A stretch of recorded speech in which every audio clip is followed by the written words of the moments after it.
All right, we're going to continue to monitor this news conference with the Transportation Secretary, Sean Duffy. We'll tell you if there's more news emerging. But right now, I want to bring in the former FAA Safety Inspector, David Soucy.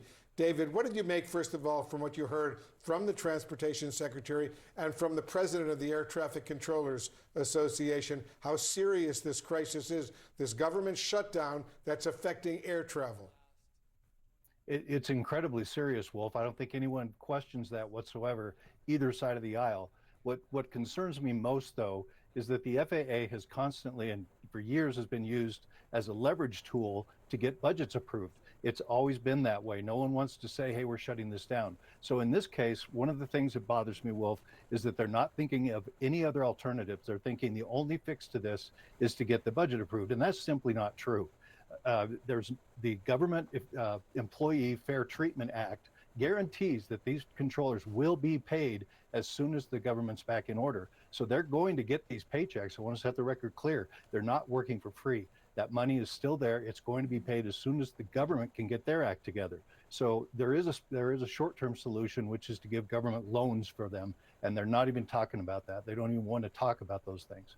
So how is this going to affect, at least in the next few days, while this government shutdown clearly continues, how is it going to affect those of us who are planning on flying around the country?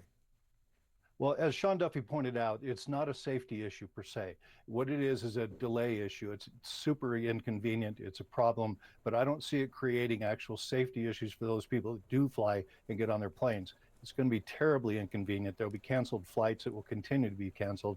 And the long-term situation is even worse, as they mentioned before, about the training and some of the desire to even be an air traffic controller if you can't protect your job. So we're going to see short-term inconsistencies and inconveniences, but as far as safety, I feel that safety is still going to be maintained.